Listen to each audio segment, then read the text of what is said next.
प्रत्यक्ष कार्यकारी प्रधानमन्त्रीको निर्वाचन नगर्ने हो भने अहिले सुशीला कार्कीलाई प्रधानमन्त्री बनाएको के काम लाग्यो? यत्रो जेनजीहरूको आन्दोलन, यो रगतको बलिदानले आएको यो क्रान्तिको सफलता भनेकै प्रत्यक्ष निर्वाचन प्रधानमन्त्री हुनु पर्यो। नैबा चाहिँ यही निर्वाचन प्रणालीमा जाने भने यही तीनटा टाउकेहरू फेरि पनि अब संसदको चुनाव हुने, फेरि यही पार्टीहरू जाने, फेरि अलिअलि सभासद गरेर जम्मा हुने, अनि फेरि यही केपी, यही ओली, यही शेरे आउने र यही प्रचण्ड आउने हो भने के काम? यो निर्वाचन प्रणालीबाट गयो भने अब आउने भनेको यो तीनटा नै हो। प्रत्यक्ष निर्वाचित प्रणालीबाट गयो भने बल्ल जनताले डाइरेक्टली छान्छन् र छानेकोबाट चाहिँ जनताले नेपालभरिबाटै जनताले एउटा चुन्छन्। कोलाई चुन्छन् भन्दा डाइरेक्ट भोट हालेर चुन्छन्। बल्ल त्यो व्यवस्था चाहिएको हामीलाई। आज 72 जना भाइ बहिनीहरूले आफ्नो ज्यान गुमाएका छन्। त्यो ज्यान गुमाएको लागि चाहिँ फेरि यही केपी ओलीलाई, शेरेलाई ल्याउनको लागि हो, प्रचण्ड ल्याउनको लागि हो। यदि हामीले यो 4 वर्षपछि हिँड्ने चुनावलाई 2 वर्ष अगाडि सार्नु मात्रै एउटा सफलता प्राप्ति भयो त? यो यत्रो आन्दोलनको त्यो 84 मा गरेको भए भइहाल्थ्यो नि, पैसाको मात्रै खेर गयो। हाम्रो जेनजीहरूको मेन माग भनेको प्रत्यक्ष निर्वाचित हुनु पर्यो, जनताले चाहेको हुनु पर्यो।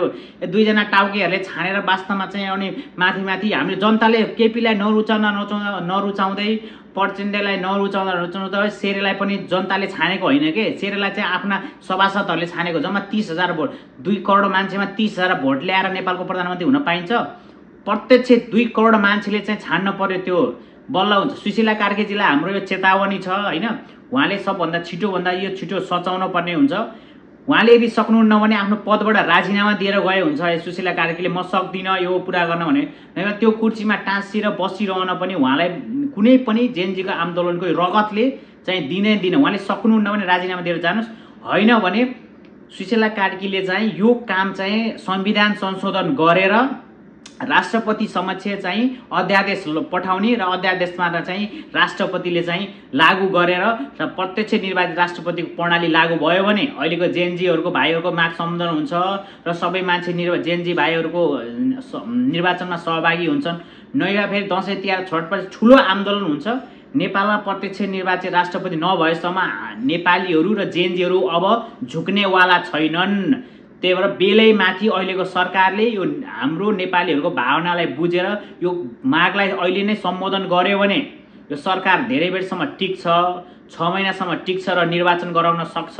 नभए चाहिँ जेनजीका मुद्दालाई चाहिँ साइड लगाएर फेरि यही केपी र शेरेलाई अगाडि ल्याउने हो भने चाहिँ यो सरकार धेरै बेर टिक्दैन। त्यही भएर सुशीला कार्कीजीले चाहिँ आफ्नो मन्त्रीहरूले जतिसुकै राम्रो काम गरे पनि त्यो काम एउटा भ्रष्टाचारको अन्त्य गर्ने, सुशासन कायम गर्ने त्यो एक ठाउँमा छ। अहिले त्यो 6 महिनासम्म गरेर के काम?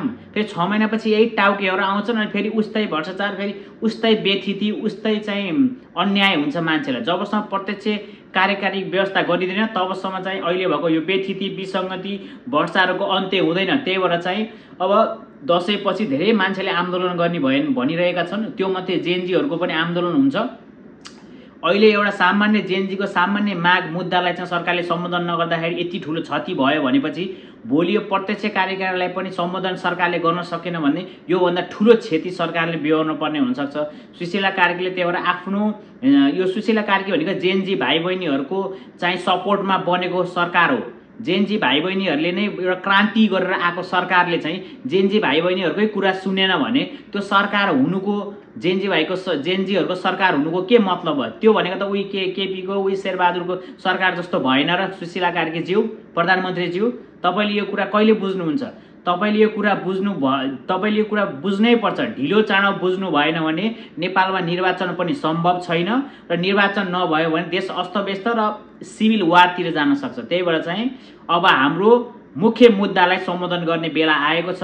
भाइ बहिनीहरूले ज्यान गुमाएका छन्, अझै घाइतेहरू हस्पिटलमा छन्, कतिको कोख रित्तिएको छ।